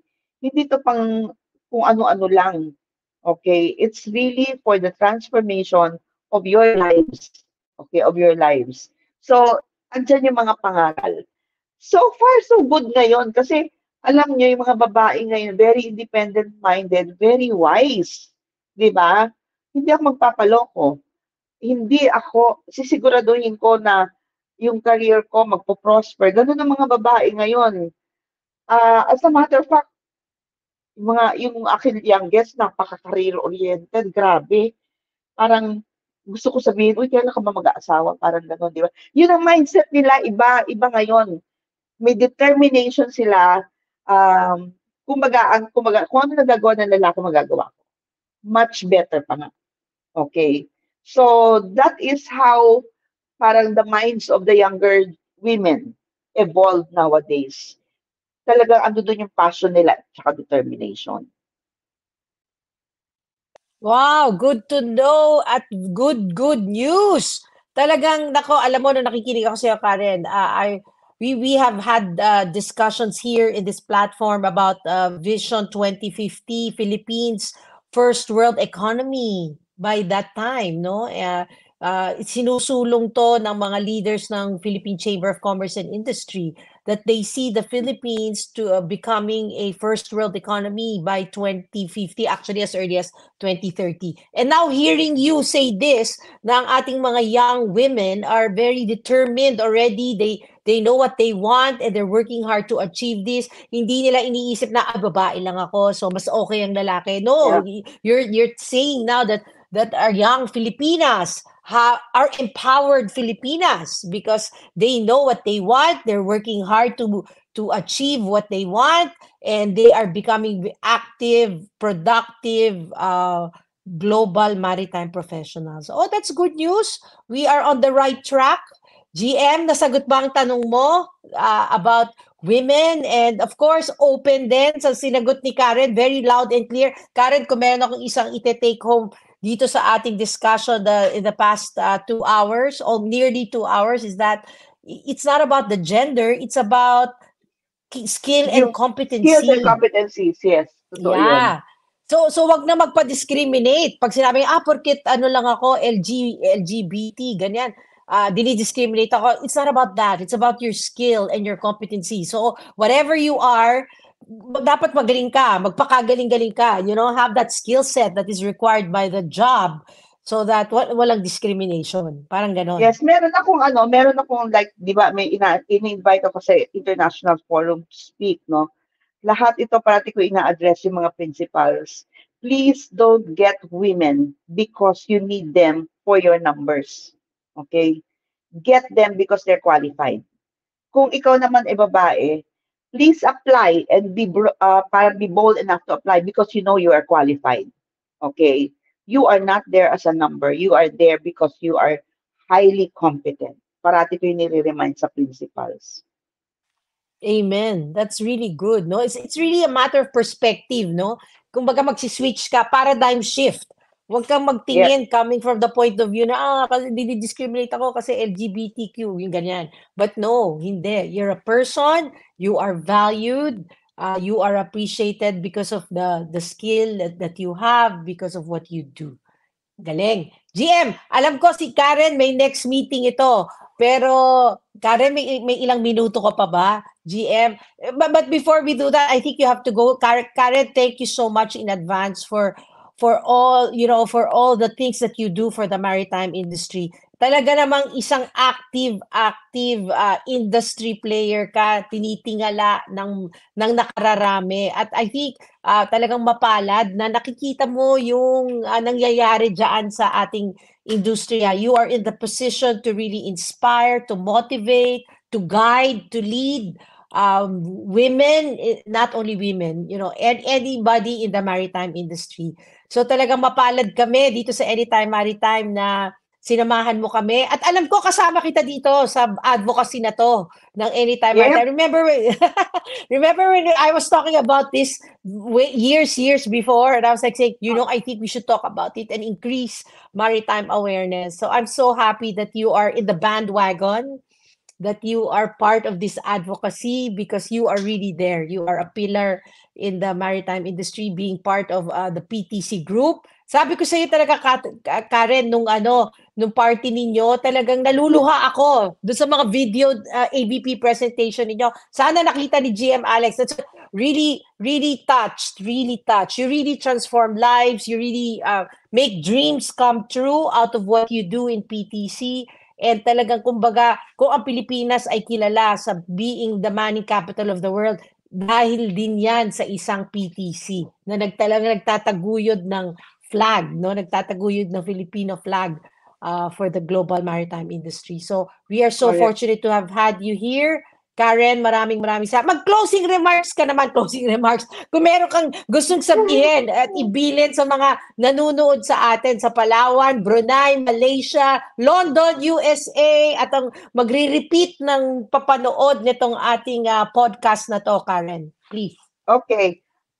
Sa mga kabataan, very important yung education natin. Okay? Pag sinabing education, be serious. In other words, try to develop and try to determine ano yung strength ko, ano ba yung gusto kong gawin. Parang alisin nyo na sa mindset nyo na pag nag-a-apply kayo ng trabaho, maski walang trabahong term as maski Kailangan talaga mag-decide kayo, I want to be this. I want to do this. Okay? So that it would be easier for you to apply. We've had students from, let's say, a very exclusive school na nung sinabi namin, do you know what you're going to do? Sabi niya, I can start with just, peeling potatoes. Okay. Sabi ko, you're in. Why? Yun talagang gagawin niya eh. Magpipil lang siya ng potatoes eh. So, hindi masama na mag-start sa mababa. Maski pa sabihin mo, I'm working in a fast food restaurant, that's perfectly fine because yan yung skill mo na magdadala sa'yo elsewhere, all over the world, okay? So, make sure that you exercise also yung experience mo, hindi yung nag-a-apply ka kagad right after graduation, that will not work at all. But be sincere, be passionate, be determined, know your direction so that it would be easier for you to apply. And for everybody applying, for everybody on board, make sure that it is really your family that you're working for. Yun yung pinaka-purpose nyo. Balikan nyo yung family nyo, grow your family, and make sure that your family and you will love each other forever. Yun lang. Thank you, Karen. GM, may sasabihin ka pa ba? Sana lang hindi na mag-feedback yung sounds. Muted So, ka pa. thank you, Miss Karen. Thank Ma'am you. Catherine, we are really glad and we do really appreciate na nakakasama tayo rito sa isang episode ng Anytime Maritime. And I believe na hindi lang yan ang iniisip ng kumpanya ninyo as moving forward sa future generations ng mga future skilled, resilient yung mga manpower ng Filipinos or mga Filipino sa maritime industry. Ako naniniwala na may gaganda pa ang buhay ng mga Filipino. Mas lalong titibay ang industriya na ito. At we do there, not only from the private sector, but mga advocators ng sabihin na natin ng future at para ma-secure ang kasunod ng mga generations ng kanilang karapatan, proteksyon at kanilang common welfare. No? I hope the government will be consistent enough para alalayan ang private sector. Kasi kung minsan, ang private sector, no matter how aggressive we are, pag ang mga regulators natin ay hindi naman consistent sa kanilang ginagawa, diyan mag-umpisa ang problema. No? But I believe with this modern world na mabilis na ang pacing ng buhay ng lahat, na naniniwala kami na with you there at sa mga kagaya ninyo ay magkakaroon tayo ng matatag, matibay at isang maaasahan at will deserve and improve na maritime industry. Maraming salamat po. Karen, thank you so much. Thank you. We'll let you go. Thank We'll let you. you go. I know may Okay. appointment ka pa. Thank you. Okay, Thank bye-bye, you. bye-bye. Bye. So, GM Alex, ang ganda nung talakayan natin, ano? Yeah, because alam natin, exciting times ahead for the maritime industry. Maraming trabahong nag-aabang. At welcome ang kababaihan. At cruise liners are wanting to come to the Philippines. And growth industry, no, sunrise industry that can provide jobs to a lot of Filipinos. GM, in the next episodes, dapat abangan nila dahil ang dami pa rin nating mga naimbitahang mga maritime stakeholders who will be talking to our audience. And of course, dapat talaga magsuportahan tayo dito sa maritime industry. So, Yes, ma'am. sa mga Just for to inform the viewers and the listening public para sa program ng Anytime Maritime, today will be the last episode for 2023. No? Kasi to pave the way and to give way to the holiday rush that's going to be next week. It's going to be Christmas celebration, so magbe-break muna ang mga crew ng Anytime Maritime, no? And we will be coming back again sa 2024 and for the month of January. Hindi pa namin alam, no? We will do some planning kung anong petsa, pinaka-ideal na petsa to start the 2024 broadcast of Anytime Maritime. But rest assured, ang advocacy na ito ay magpapatuloy. Ang lahat ng mga hindi pa namin talakay at tatalakayan namin, ang mga dapat pag-uusapan ay patuloy namin pag-uusapan. No? From the bigger ones to the smaller details about Anytime or maritime industry, we will be discussing that to start with January of 2024 again. From the island paradise of Palawan and the city of the living God, Puerto Princesa City. Anytime Maritime, wish you all a Merry Christmas and the prosperous New Year. No? Maligayang Pasko po sa lahat at sana sa kabila ng mga pagsubok, hindi lamang sa industriya maritima, sa kabila ng pagsubok sa buhay, sa mahal ng presyo ng mga bilihin, blah, blah, blah, etc., etc., sa mga threat about weather conditions, mananatili tayong mapagdasal, mananatili tayong matatag, matibay bilang mga Filipino, at pilitin natin makaiwas dito sa panibagong threat naman ng mga panibagong virus, no? Yung XBB variant na ito na sabi nila anak daw ng COVID-19, ang itong walking pneumonia, no, na pinag-aaralan ng ating gobyerno ngayon. Si Senator Bongo nananawagan na magsuot na naman tayo ulit ng face mask. Sana itong diwa ng Pasko at ang pagiging masaya natin sa Kapaskuhan o holiday rush ay hindi ito magiging sanhi ng hindi natin inaasahan na panibagong mga sakit, no? Merry Christmas, Ma'am Marian, at sa lahat ng mga crew ng Anytime Maritime. Yeah. GM, maraming salamat. Merry Christmas din sa'yo and Happy New Year. Sa lahat po ng nakikinig sa Anytime Maritime, maraming salamat for joining us, and I hope that you continue to support us and listen, because the success of the maritime industry will just mean a successful Philippines, a successful global maritime industry.